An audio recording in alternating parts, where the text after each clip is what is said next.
समय ये बहुत ऊंचा हुआ करता था, बहुत बड़ा। इसकी ऊंचाई बताते हैं, जब प्रारंभिक ऊंचाई जो थी वो लगभग 30,000 मीटर की ऊंचाई थी महाराज, 30,000 मीटर की ऊंचाई। पर आज के समय में लगभग 30 मीटर ही बची होगी, क्योंकि ये श्रापित हैं जो तिल तिल करके घट रहे हैं रोज। गोवर्धन पर्वत जमीन में धस रहे हैं अंदर। गर्ग संहिता में प्रमाण आया है कि सालमली द्वीप में जहां द्रोणाचल पर्वत रखा हुआ है, द्रोणाचल पर्वत है, उस द्रोणाचल पर्वत के ही पत्नी के द्वारा इन्होंने जन्म लिया, जिनका नाम है श्री गिरिराज गोवर्धन। भगवान के ये महती कृपा के पात्र हैं, इसलिए समस्त पर्वतों ने इनका नाम गिरिराज रखा प्रेम से। वैसे गिरिराज तो एक ही है, हिमालय पर्वत, इससे ऊंचाई का कोई पर्वत दूसरा नहीं है, परंतु इनको सम्मान देने के लिए गिरिराज इनका नाम रखा, नाम गोवर्धन है। परंतु एक दिन द्रोणाचल पर्वत के पास भ्रमण करते हुए पुलस्त ऋषि पधारे। पुलस्त महाराज जब आए तो पुलस्त ऋषि ने उन गोवर्धन का जब दृश्य देखा, सुंदर दृश्य था, तो वहां मन इनका खिंच गया। और पुलस्त ऋषि ने इनके पिता द्रोणाचल से कहा, महाराज अगर आपकी आज्ञा हो तो हम आपके पुत्र को अपने साथ काशी ले जाना चाहते हैं। हम काशी में जाकर के वहां भगवान की पूजा अर्चना करते हैं, तो क्यों ना आप हमें आज्ञा दे दो, मैं इनको अपने साथ ले जाऊं। द्रोणाचल ने कहा, भैया ये तो उसका पर्सनल मैटर है, आप उन्हीं से पूछो जाकर के, हमारी ओर से तो आज्ञा है महाराज। तो जाकर के गोवर्धन से कहा, आप हमारे साथ में चली, आपको हम सम्मान भी देंगे, आपके ऊपर बैठ करके हम तपस्या करेंगे, हमारा मन लग जाएगा। तो गोवर्धन ने कहा, महाराज वैसे तो मैं जाने वाला नहीं, परंतु आप संत महात्मा हो, यदि आप कहते हो तो मैं चलता हूं, पर हमारी एक शर्त है। हमारी यह शर्त है कि यदि आपने हमें रास्ते में कहीं भी रख दिया तो मैं वहां से जाऊंगा नहीं कहीं पर, ये ध्यान रखना। पुलस्त ऋषि ने कहा, ठीक है, मैं आपकी शर्त स्वीकार करता हूं। और उन्होंने अपने हाथ पर ही तपोबल के कारण हाथ पे उठा लिया गोवर्धन को, और आकर के वो चलने लगे। ब्रज 84 कोस में जैसे ही पहुंचने वाले थे, वहां उनको स्मरण आया, अरे हमारे कन्हैया ने हमें जब जन्म दिया था तो जन्म काल के समय उन्होंने एक बात कही थी कि मैं तुम्हें बाल लीलाओं में शामिल करूंगा, और कन्हैया का यदि ये वचन मुझे स्वीकार करना है तो मुझे तो ब्रज में ही रहना पड़ेगा। अपना वजन बढ़ाना प्रारंभ किया इन्होंने, तो थोड़ी परिश्रम समझ में आया, तो विश्राम करने के लिए पुलस्त ऋषि ने उस पर्वत को वहीं रख दिया। ये ना सोच पाए कि इन्होंने क्या वचन दिया था, और वहीं ज्यों की त्यों रखा। विश्राम करके जब दोबारा उठाने का प्रयास किया तो उठे नहीं। अब तो बहुत प्रयास किया, हे गोवर्धन तुम उठते क्यों नहीं हो? बोले, महाराज स्मरण करो उस बात का, मैंने कहा था यदि हमें आप यहां से ले जा रहे हो तो ये काम करना पड़ेगा कि कहीं रखना नहीं है, ज्यों की त्यों काशी में ले जाना। आपने वो वचन का मुझे पालन नहीं किया, और अब मैं जाने वाला नहीं हूं। जब ज्यादा अनुनय विनय की वो नहीं गया तो क्रोधित हो गए पुलस्त महाराज, और श्राप दे दिया,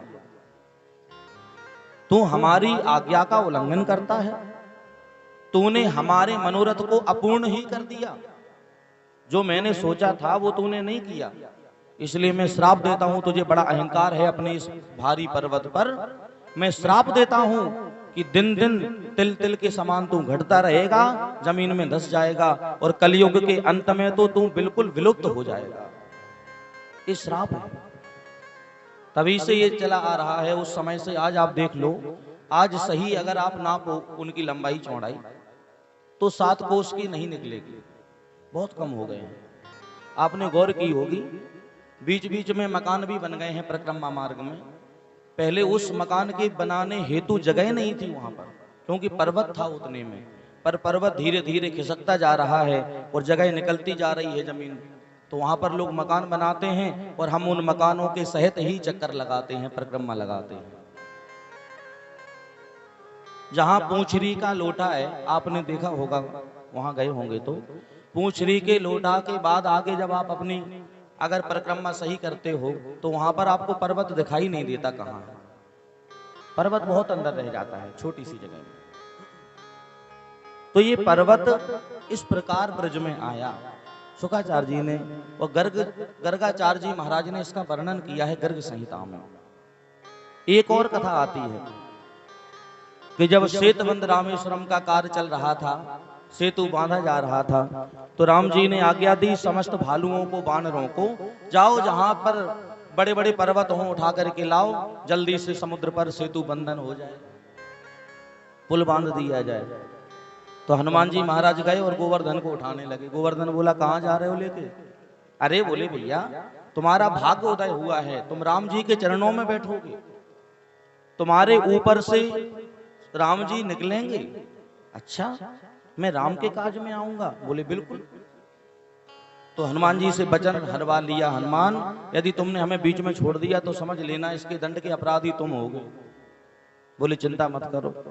पर जैसे ही उत्तराखंड से निकल रहे थे, ब्रजभूमि को लांघने वाले थे, उड़ के जा रहे थे हनुमान जी महाराज, तब तक शंख ध्वनि सुनाई पड़ी, यानी कि संकेत था कि समुद्र का काम पूरा हो चुका है पुल बांधने का। अब जो पर्वत जहां बांध लिए हैं वहीं छोड़ करके और शीघ्र आ जावे। हनुमान जी ने रखा और चलने लगे। तो गोवर्धन ने बुलाया, हनुमान तुम इधर आओ और आपने जो वचन दिया था उसका पूरा पालन करो, मुझे राम जी के दर्शन कराओ। हनुमान जी क्षमा करो। हनुमान जी कहने लगे मुझे क्षमा कर दो महाराज, मैं क्या करूं, राम जी का आदेश हुआ है कि जो वहां जहां पर्वत लिए है वहीं रखाओ। परंतु चिंता मत करो, मैं अभी जाता हूं, राम जी से पूछकर आता हूं अपने स्वामी से कि आपके बारे में वो क्या बताते हैं। गए, जाकर के हनुमान जी ने विनय की प्रभु श्री राम जी से, प्रभु ये जो पर्वत मैं ला रहा था उसने मुझसे वचन हरवाया था कि मैं राम जी के दर्शन करवाऊंगा और हमारा वचन अधूरा रह गया प्रभु। तो राम जी ने कहा जाओ हनुमान, जाकर के तुम कह दो वहां पर कि अब की बार तो नहीं, पर द्वापर युग में जब मैं कृष्ण तनय बन करके आऊंगा, कृष्ण बन करके आऊंगा, तो एक दिन नहीं, 2 दिन नहीं, पूरे 7 दिन तक तुम्हारे ही नीचे विश्राम करूंगा। तुम आज नहीं तो कल हमारे काम में जरूर आओगे, और फिर इतना ही नहीं, मैं तुम्हें हमेशा के लिए पूजनीय संसार का बना दूंगा, ये मेरा वचन है, बोल देना जाकर। हनुमान जी आए और आकर के उन्होंने पूरी बात बताई। तो गोवर्धन उसी दिन से इंतजार कर रहा था कि कब हमारे प्रभु हमें स्वीकार करते हैं, कब हमें कृतार्थ करते हैं। आज प्रभु ने उन्हें पूजनीय बनाया, उनके नीचे विश्राम भी किया। श्री राजा परीक्षित से कहते हैं शुकाचार्य जी महाराज की राजन, जो श्री गोवर्धन पर्वत को उठाए हुए प्रभु को ज्यों ही 6 दिन बीते कि ग्वालवाल जितने भी थे सब मन ही मन कहने लगे भैया एक बड़ी विडंबना है, एक मुझे शंका हो रही है। बोले क्या? भैया मैंने भी अपने डंडा कंधा लगाए रखे हैं या गोवर्धन थे, और जब हम थक जाएं तो हम तो विश्राम भी कर लेवे, अरे भोजन भी पाए लेवे, माखन मिश्री भी खाए लेवे और कुछ देर नींद भी ले ले। पर ये कन्हैया को देखो भैया, एक अंगुरिया लगाए 7 दिन से खड़ो है, जाके जा अंगुरिया में दर्द ना भयो, 7 दिन तक बिल्कुल जाने एक अन्न को दाना नहीं खायो। सब गए, कन्हैया एक बात बता, तेरे हाथ में दर्द ना हुए? कन्हैया बोले अरे भैया दर्द भले ही हो गए, पर क्या करें, ये पर्वत तो मैं नहीं उठा रहा था। मधुमंगल बोलो दारी के का समझे अपने आप को तू, मतलब ये मेरे डंडा कंधा जितने लगे सब बेकार हैं का? जो हमारे पास में इतने हम बलवान हैं, हम इतने दूध घी खा खा करके मोटे पड़े हैं, ये सब हम बेकार हैं? कन्हैया बोले अब और क्या, हम ही तो उठाए हैं। बोले अगर तुम उठाए हो तो छोड़ करके देखो एक बार। कन्हैया बोले देखो समझ लीजो भैया। अरे बोले जा, बहुत देखे तेरे जैसे बलवान, तेरे बाप दादा बलवान भये हैं कबू जो तू बलवान हो जाएगा। नंद जी देखो 1.5 हड्डी के, यशोदा मैया बस हैं थोड़ी बहुत। तो जब इतना कहा मधुमंगल ने, तो कन्हैया बोले ठीक है तुम कहते हो, मैं विश्राम करके आता हूँ। और जैसे ही उन्होंने अपनी तर्जनी उंगली जैसे ही नीचे करी, थोड़ी सी नीचे करी कि जितने डंडा लगाए थे सब चटाचट बोले, अरे भैया कन्हैया कन्हैया बचाओ भैया, अरे ये तो पर्वत नीचे आ रहे हो। कन्हैया ने तुरंत हाथ ज्यों की त्यों कर लिया। आप आंखें फाड़ फाड़ के देखने लगे, हे भगवान, मतलब या को सीधो सीधो है या कन्हैया ने अकेले पर्वत उठा रखा है भैया।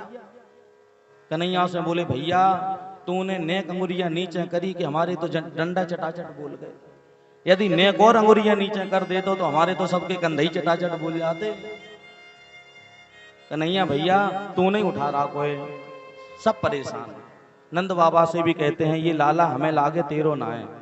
ये लाला तो कोई बहुत बड़ो देवता है या मानो साक्षात भगवान है। नंद बाबा कहते हैं, भैया मेरो लाला भगवान ना है। मैया से जब कहते हैं, मैया तेरो लाला पूरो भगवान लागे मोको, मैया कहे तू भगवान, तेरो बाप भगवान, पर मेरो बेटा भगवान ना है। हमारो लाला तो हमारो ही लाला है और कोई ना है। मैया यशोदा का बड़ा प्रेम रहता है। किसी ने कन्हैया से पूछा, आपने गोवर्धन पर्वत कैसे उठा रखा? तो बताते हैं, कछु माखन को बल बढ़ो,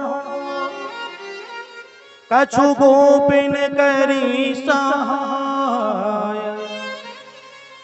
श्री राधे जो की कृपा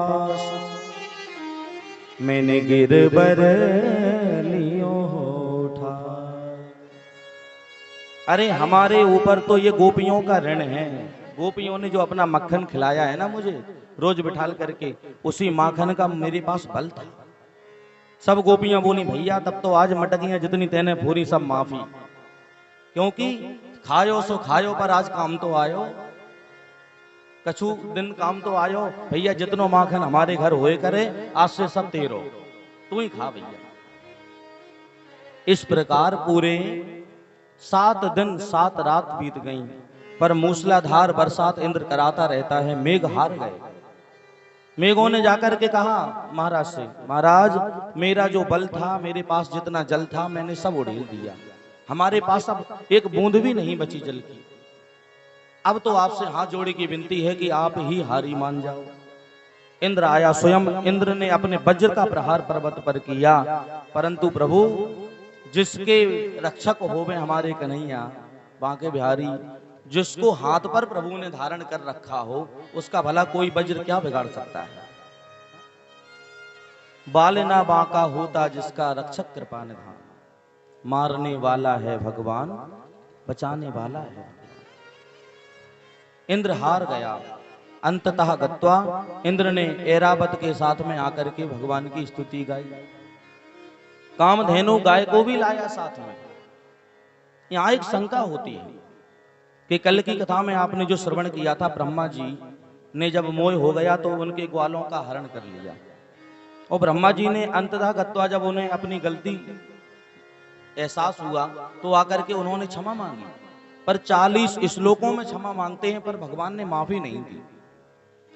परंतु आज इंद्र ने केवल 5-7 श्लोकों में भगवान का स्मरण किया और भगवान ने उन्हें माफ कर दिया। मतलब क्या है? ब्रह्मा जी से कोई बैर था भगवान का? नहीं। भगवान तो कहते हैं, भैया जो हमारे भक्तों को इकट्ठा कर दे, जो हमारे भक्तों को हमारे पास लावे, उसकी 1000 गलतियां माफ, और जो हमारे भक्तों को, जो हमारी गायों को, जो हमारे ग्वालों को हमसे दूर करता है, उसको मैं कभी क्षमा नहीं करता। ब्रह्मा जी ने ग्वालों का हरण करके, गायों का हरण करके भगवान से दूर कर दिया था भक्तों से, इसलिए भगवान ने उन्हें माफी नहीं दी। परंतु इंद्र ने एक काम अच्छा कर दिया, क्योंकि उन्होंने पानी तो बरसाया, परंतु गोवर्धन के द्वारा हम सब भक्त एक साथ में 7 दिन तक रहे। इससे बड़ा सौभाग्य और क्या हो सकता है। इसलिए इंद्र ने जो किया वो अच्छा ही किया है। या मतलब कोई बड़े व्यक्ति को रिझाना हो, यदि बड़े व्यक्ति कोई आ जाए समाज में प्रतिष्ठित और उनको प्रसन्न करना हो, तो एक ही काम करो, उनकी पसंद की चीज आप पहले ध्यान में रखो कि वो क्या पसंद करते हैं। उनको वस्त्र पहनना पसंद है, माला पहनना पसंद है, तिलक लगाना पसंद है, अगर ये सब चीजें हम देखेंगे तो उसकी पसंद के अनुरूप यदि हम कोई वस्तु भेंट करेंगे तो वो बड़ा प्रसन्न हो जाता है। भगवान की पसंद जानता है इंद्र, कहता है ये तो विप्र धेनु यानी गायों के लिए आए हैं गोपाल भगवान हमारे, और इन्होंने नाम भी बदला है, गोपाल रख दिया है गायों के प्रति। गायों से बड़ा प्रेम करते हैं हमारे कन्हैया, तो क्यों ना चलो गाय लेकर के चलते हैं। तो कामधेनु जैसी कोई गाय नहीं है, कामधेनु गाय को आगे कर दिया। भगवान पहले तो क्रोधित थे, परंतु जैसे गैया को देखा सामने बड़ी सुंदर गाय थी तो उनको देख करके पूरा क्रोध समाप्त हो गया और गाय पर हाथ फेरने लगे कन्हैया। हाथ फेरते फेरते उसको प्रेम से जब बैठा लेते हैं गाय को, और गाय के चेहरे को देख करके बड़े प्रसन्न हो गए, गाय की सुंदरता को देख करके मंत्रमुग्ध हो गए। ऐसे में इंद्र को मिल गया मौका, इंद्र ने भी हाँ पांव पकड़ लिए, महाराज हमें भी क्षमा कर दो क्योंकि आप बड़े प्रसन्न दिख रहे हो। तो भगवान प्रसन्न थे तो उन्होंने कह दिया जाओ तुम्हें क्षमा किया। इस प्रकार भगवान ने गोवर्धन की पूजा करवा करके मानो आज पूरे विश्व में उन्हें पूजित बना दिया। कारण एक था, दिवाली के दिन पूजा हुआ करती थी इंद्र की, परंतु सब शंका में पड़े रहे, परेशान होते रहे, तो किसी ने कोई फैसला ना ले पाया, इसलिए परवा आ गई, प्रतिपदा आ गई, तब जाकर के गोवर्धन की पूजा हुई। इसलिए आज भी गोवर्धन की पूजा कार्तिक शुक्ल प्रतिपदा को होती है। ये तभी से नियम हमारा चला आ रहा है। बोले गिरधारी भगवान की जय। श्री शुकाचार्य जी कहते हैं एक बार नंद बाबा ने एकादशी का व्रत रखा, रात्रि में उन्हें भ्रम हो गया, आधी रात में ही चल दिए स्नान करने को जमुना जी में। इसका मतलब क्या है भैया, चाहे जैसा व्रत रखो आप, चाहे जैसा, परंतु आधी रात में किसी भी जलाशय में स्नान नहीं करना चाहिए।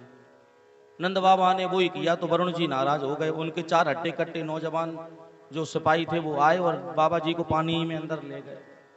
अब तो हड़कंप मच गया चारों ओर, बाबा जी कहाँ गए, बाबा जी जमुना जी गए थे, आए नहीं लौट के। तो कन्हैया वरुण लोग पहुंचे, वहां देख करके वरुण ने बड़ा सुंदर स्तवन किया, प्रभु का आशीर्वाद लिया। कन्हैया ने कहा अच्छा हमारा तो बड़ा नाम लेते हो, बेटे की बड़ी पूजा करते हो और बाप को बांध करके रखा है। अच्छा महाराज ये नंद बाबा आपके पिताजी? बोले हाँ। तब तो उनसे भी क्षमा मांगी, याचना करी। नंद बाबा आंखें फाड़ फाड़ के देखें, हे भगवान हमें यहाँ ने बांध के पटक रखे हो तो, और देखो कन्हैया की कैसी पूजा की हो करेंगे, जाकी कहा रिश्तेदारी है यहाँ। बड़े परेशान लौट करके आए तो ग्वाल वालों को फिर बताए, भैया मैं तो वरुण लोक में पहुंच गयो, मैं तो उन्हें जानू ना है, वो कौन देवता, एक ऊंचो सिंहासन पे बैठो, पर हमारो कन्हैया जैसे ही पहुंचो चरणन में गिर पड़ो तुरंत।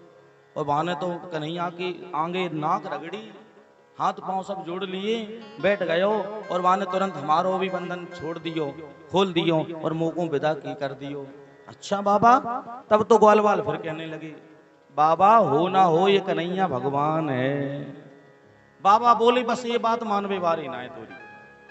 पर ग्वालवाल आज पहुंच ही गए, महाराज मुझे बताओ। कन्हैया से बोले, कन्हैया भैया मैं तो उसे एक बात पूछना चाहूं, तू सच्ची सच्ची बताइयो तू भगवान है या ना है? कन्हैया बोले ना मैं भगवान ना, मैं तो यशोदा को लाला हूं, तेरो मित्र हूं।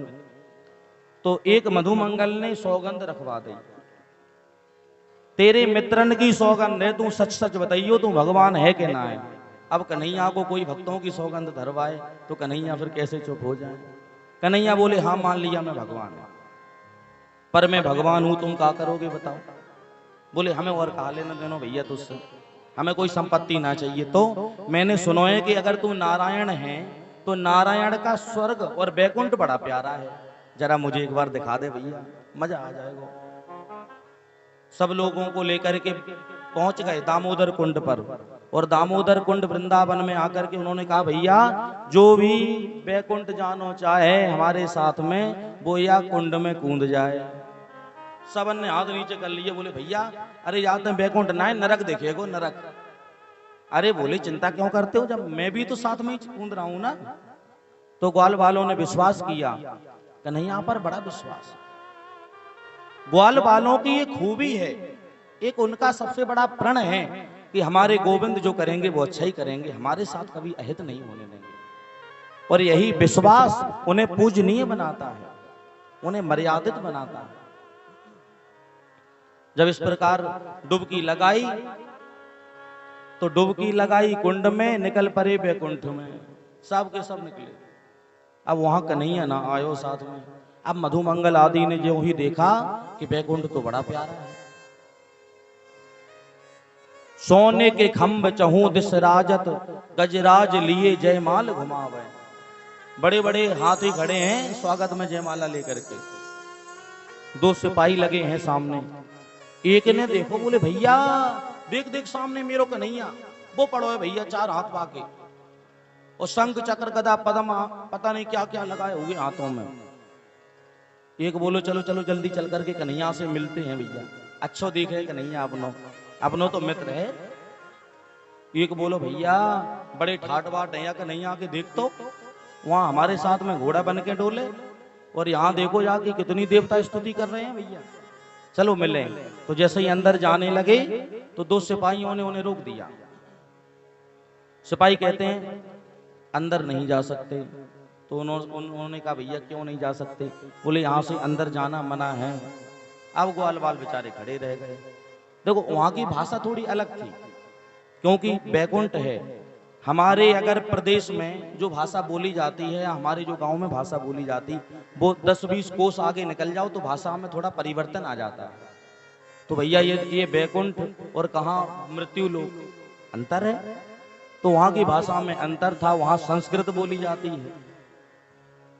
तो ज्यादा हल्ला कर रहे थे ग्वाल बाल, सो एकदम मौन होकर के बोले। तो सेवक आए और पकड़ करके कहा मौन मास्ती। अब बेचारे चक्कर में पड़ गए। इन्होंने कहा क्या? उन्होंने कहा मौन हो जाओ। जैसे हमारे अयोध्या में बोला जाता है जय सिया राम, हमारे काशी में बोला जाता है बम बम भोले, वृंदावन में राधे राधे, विदेशों में टाटा बाय बाय। ये नियम है अलग अलग। ऐसे ही हमारे बैकुंठ का अलग सिस्टम था। परेशान हो गए, घबरा गए, बोले भैया यहाँ तो दाल घलने वाली ना है। तो आंखें बंद करके बोले भैया मैंने खूब देख लियो तेरो बैकुंठ, अब मोए बैकुंठ ना चाहिए तेरो, मेरो तो वृंदावन ही ठीक है भैया, मुझको तो जल्दी से वृंदावन ही में बुलाए लो। जब इतने मन में सोची तो आंखें खोली, सो सीधे जहां से डुबकी लगाई थी वहीं खड़े हैं। बोले बैकुंठ बिहारी भगवान की जय। कन्हैया मुरली बजा रहे हैं खड़े खड़े। मित्रों देख लिया बैकुंठ? सच्ची सच्ची बताइयो कैसो लगो? एक मधुमंगल बोलो, बोले भैया मैं बताऊं सच्ची बात, 2 कौड़ी को है तेरो बैकुंठ। बोले ऐसो क्यों? अरे भले भैया मणियां लगी हों, भले ही सोने के खंबे हों बड़े बड़े, बड़ा तेरा ठाट बाट है, पर मेरे यहां जैसा बांके बिहारी कहीं नहीं हो सकता। मेरे जैसा बैकुंठ बासी भी नहीं है, क्योंकि वही बैकुंठ में जब रहता है तो शेष महेश गणेश दिनेश सुरेश हुजा है निरंतर ध्यावे, ताहि अनादि अछेद अभेद अखंड अवैध सुरेश बतावे। और यहां पर जब वो भगवान हमारा साकार रूप में प्रकट होकर के बैकुंठ धाम छोड़ करके आ जाता है, तब ताही अहीर की छो हरिया छचिया भर छाछ पे नाच नचावे। वही बैकुंठवासी जिससे कोई मिल नहीं पाता, परंतु वृंदावन में आकर के वो सुलभ हो जाता है। भगवान ने अनेक लीलाएं ऐसी प्यारी प्यारी की, ऐसे वृंदावन जैसा कोई नहीं हो सकता। वृंदावन प्रभु का हृदय है, हृदय स्थली है। प्रेम की पिपासु देख देख निज प्रेमियों को, प्रेम का समुद्र सीमा तोड़ के बहाया है। भावुक रसीले जन निराश न होंगे अब, कामना की पूर्ति हेतु कल्प तरु लगाया है। चिंतामणि जटित चारु चादर बिछाई जहां, भांत प्रति भांत कुंज कुंज को सजाया है। भारत का भूषण तिलक तीनों लोगों का, भक्तों के वास हेतु वृंदावन बनाया है। ये वृंदावन की बड़ी महिमा है। आज हमारे प्रभु जब ग्वाल बालों के साथ में आनंदित रहने लगे, प्रेम से रहते हैं, खूब लीलाएं कर रहे हैं। एक दिन समय आया, एक समय आया शरद पूर्णिमा का, बड़ा सुंदर समय जुड़ा। रात्रि में जब देखा चारों ओर कुमुदनियां विकसित हो रही हैं, चंद्रमा अपनी पूर्ण कला से खिला हुआ है, बड़ा सुंदर समय है। और प्यारे, रात्रि में जमुना जी का जल बड़ा सुंदर लग रहा है देखने में। कल कल कलोल करती हुई कालिंद्री का कलरव सदैव जो कुंठित होने वाला है, ऐसी जमुना जी आज बड़ी प्रेममय दिख रही है। गोवर्धन के पर्वतों पर बड़े बड़े शिखर हैं, जहां पर पर्वत हैं, पर्वतों के ऊपर बड़े बड़े तरवर हैं, और तरवरों के भीतर बैठी हुई कोयल बोलने लगी रात्रि में। यहां पर देखा पूरे पक्षी कलरव कर रहे हैं, बड़ा सुंदर दृश्य है। जमुना जी भी की हर हर करके आवाज आ रही है। कन्हैया का मन प्रमुदित हो उठा, प्रफुल्लित हो उठा, और कन्हैया ने आज अपनी बंसी बजाई। कन्हैया ने ऐसी बंसी बजाई कि तीनों लोकों में उसकी ध्वनि जब सुनी तो मानो आकाश में वैकुंठ में रहने वाली जो स्वर्ग में अप्सराएं आदि हैं, रंभादिक अप्सराएं हैं, उन्होंने जब प्रभु की बंसी का निनाद सुना तो बंसी की धुन पर दीवानी हो गई। ऐसी बंसी कौन बजाता, कौन है जो इतनी सुंदर बांसुरी वादन कर रहा है। उस बंसी की ध्वनि सुन करके अप्सराएं दौड़ी, चलो चल करके देखें कौन बजा रहा है बांसुरी। अभी तक तो अप्सराएं केवल बंसी की धुनी पर दीवानी थी प्यारे, जब बंसी वारे का ब्रज में आकर के दर्शन किया तब तो एकदम मोहित हो गई। तुरंत आंखें खुली की खुली रह गई। अरे भैया, मैंने तो ऐसा बंसी वाला और ऐसी बंसी का स्वर कभी नहीं सुना। तीनों लोग मोहित हो गए। पर आज रात्रि में प्रभु ने बांसुरी की थोड़ी सी ध्वनि चेंज की, बदल दी, और प्रभु ने ऐसी बंसी बजाई कि केवल गोपियों को ही सुनाई दी। भगवान ने 3 बार बंसी का निनाद किया है ब्रज में, 3 बार, और तीनों बार अलग अलग बंसी की ध्वनि रही। एक बार तीनों लोगों को प्रभु ने व्यामोहित किया अपनी बंसी से। ब्रह्मा चक्कर में पड़ गए, भैया ऐसा स्वर जो बंसी में लग रहा है ये कहां से आ रहा है, मैंने तो ऐसा राग ही नहीं सुना है आज तक। एक बात बताओ भैया, जिन्होंने स्वयं ब्रह्मा को बनाया हो, ब्रह्मा की स्वयं रचना की हो, जिन्होंने स्वयं ब्रह्मा को ज्ञान दिया हो, और उनके गुरुजी हैं नारायण भगवान, वो बन के आए नारायण के रूप में कृष्ण, और वही अगर बंसी बजाएं तो वो लोग गुरु से बड़ा क्या ब्रह्मा हो सकते हैं क्या? तो ब्रह्मा जी के परे है, सोच नहीं पाते ये कौन सा राग बज रहा है। शंकर भगवान चक्कर में पड़ जाते। पर आज बंसी का जब निनाद किया हमारी कन्हैया ने तो गोपियों को सुनाई दिया, और गोपियां दौड़ी दौड़ी अपने ग्रहों के कार्य कर रही थीं, परेशान हो गई, और परेशान हो उठी तो एक चौराहे पर इकट्ठी हो गई। ये कहती है कहां बज रही है बंसी, दूसरी गोपी कहती है मुझे लगता है निधवन की ओर बज रही है, इधर से आवाज आ रही है। ये कहती नहीं नहीं, मुझे यहां नहीं लगता, मुझे लगता है कि ये बंसी का जो निनाद हो रहा है वो हमारे मधुबन से हो रहा है। ये कहती नहीं नहीं, गोवर्धन की तलहटी से आवाज आ रही है। अलग अलग प्रकार के सब व्याख्यान करती हैं, सब इकट्ठी हो गई। एक गोपी तो अपने घर में अपने बच्चे को सुला रही थी महाराज, छोटो सा बालक वा को सुला रही थी, पर जैसी कान में बंसी की धुनी घुसी कि उसने बालक को पटका नीचे और भागी दौड़ी सीधी बाहर। बंसी की आवाज मैंने कहां पर, महिला में सुनी, हो बेटो रोबती छोड़ाई रे नंद लाला, बंसी जोर की बजाई रे नंद लाला। एक गोपी बैठी बैठी अपने चौका में बैठी बैठी रोटी बना रही थी महाराज, उसने आवाज जब सुनी वो चक्कर में पड़ गई, और गोपी ऐसी चक्कर में पड़ी कि रोटी उसने आधी अधूरी जली हुई छोड़ दी, चूल्हे में ही रखी छोड़ दी, और वो तो भागी बाहर निकल गई। बंसी की आवाज मैंने चौका में सुनी, वो रोटी बेलती छोड़ाई रे नंद लाला, ओ बंसी जोर की बजाई रे नंद लाला, ओ बंसी जोर की बजाई रे नंद लाला।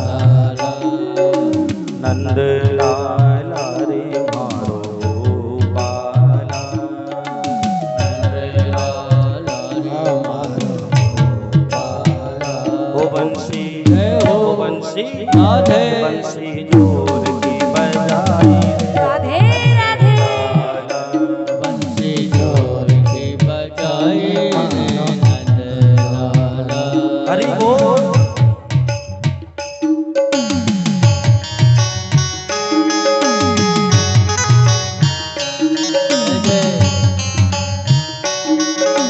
दोनों हाथों से ताली की सेवा करते हुए गाइए।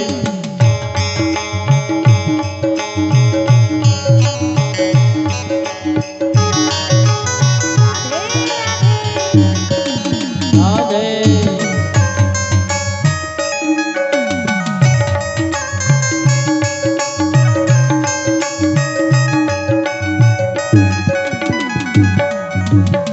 एक गोपी तो अपने घर में बैठी बैठी अपने पति की सेवा कर रही थी। पानी भरने के लिए जब पति ने कहा कि पानी भर के लाओ मुझे, तो वो पनघट पर गई और पति देव की आज्ञा पाकर पनघट पर जब पहुंची, वहीं उसने कन्हैया को बंसी बजाते हुए सुना। बंसी की आवाज मैंने पनघट पे सुनी, बंसी की आवाज मैंने घट पे सुनी। बंसी की आवाज मैंने पनघट पे सुनी। बंसी की आवाज मैंने घट पे सुनी। तो क्या हुआ? घड़ लो जय हो। घड़ लो वहीं पे पट जाई रे नंद लाला। घड़ लो जाए रे नंद लाला। वो बंसी जोर की बजाई रे नंद लाला। बंसी जोर की बजाए रे नंद लाला। बंसी जोर की बजाई रे नंद लाला। बंसी जोर की बजाए रे नंद लाला। बोलो बंसी बारे की जय। आज कन्हैया ने बंसी का निनाद इस प्रकार किया प्यारे कि गोपियां खिंची दौड़ी चली आई, भागी चली आई। गोपियां आकर के जैसे ही कन्हैया के पास आई और कन्हैया ने जब गोपियों को देखा तो बंसी बंद कर दी और बुलाया। स्वागतम ते महाभाग प्रियम किम करवाणि वा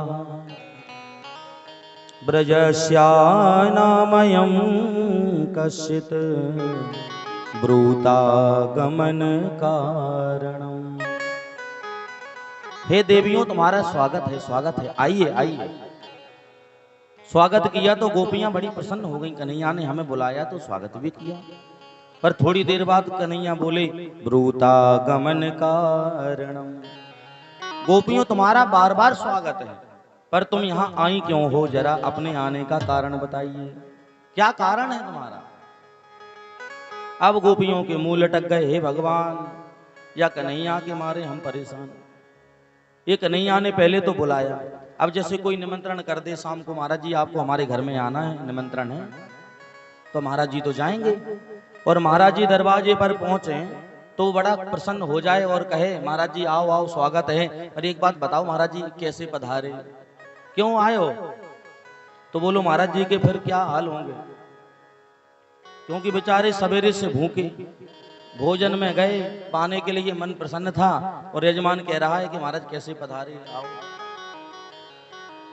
ये सब व्यक्ति यहाँ गोपियों के साथ में हुआ और गोपियों ने एक बात कन्हैया से कही, कन्हैया पहले तो तू हमें बंसी बजा के बुलाता है और बाद में फिर परेशान करता है, मुझसे पूछता है कि मैं क्यों आई हूं, हम क्यों आई हैं? कन्हैया तूने ही तो बुलाया मुझे बंसी बजा करके। तो कन्हैया कहते हैं मैंने तो नहीं बुलाया, पर तुम आई हो तो हमें लगता है शायद है घर में सास से लड़ाई हो गई होगी, सो दौड़ करके हमारे यहाँ घूमने चली, यहीं बाहर निकाल दिया होगा, ऐसा ही लगता है। देखो देवियों, घर में लड़ाई होती तो घर की लड़ाई घर में ही निपटा लेनी चाहिए, बाहर मत ले जाना चाहिए, जाओ जाकर के घर में रहो। गोपी कहती है नहीं नहीं महाराज, मेरी कोई लड़ाई नहीं हुई, किसी से लड़ाई नहीं हुई। अच्छा, तो हमें लगता है पतिदेव से ही खटपट हो गई होगी, तो पतिदेव ने 2 डंडे मारे होंगे, सो बाहर फेंक दिया होगा निकाल के। ना ना महाराज, ऐसा भी नहीं है। तो क्या है? तो हमें लगता है कि जो शरद पूर्णिमा का सुंदर चंद्रमा दमक रहा है, हमें लगता है उस चंद्रमा का दर्शन करने तुम आई हो।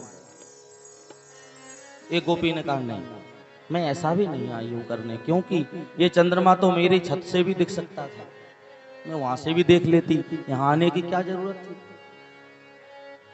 तो किम कारणम किम प्रयोजनम, क्या बात है, क्यों आई हो, बताइए।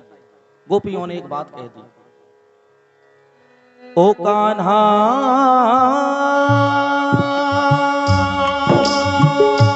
तेरी बांसुरी नींद चुराए, नींद चुरा के मुझे अपना बनाए, नींद चुरा के मुझे अपना बनाए। कान्हा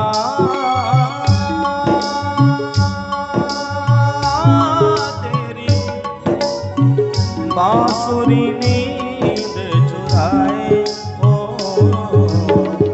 नींद चुरा के मुझे अपना बनाए, नींद चुरा के मुझे अपना बनाए। बोलो बंसी बारे जी जय हो। राधे राधे। ताली बजाते हुए गाइए।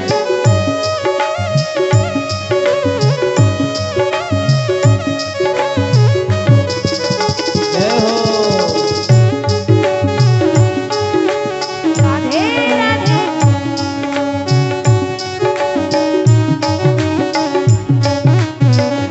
हरि ओम।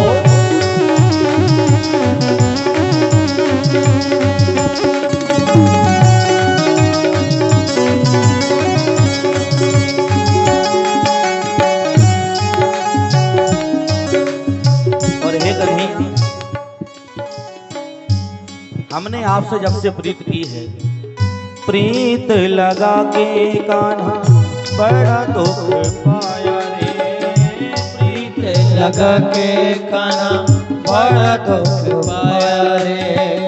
एक पल भी मोहे चैन न आया रे, एक पल भी मोहे चैन न आया रे। जिया मोरा घबराए रे, एक पल चैन न आए रे, जिया मोरा घबराए रे, एक पल चैन न आए रे। ओ जिया मोरा घबराए रे, एक पल चैन न आए रे, जिया मोरा घबराए रे, एक पल चैन न आए रे। ओ कान्हा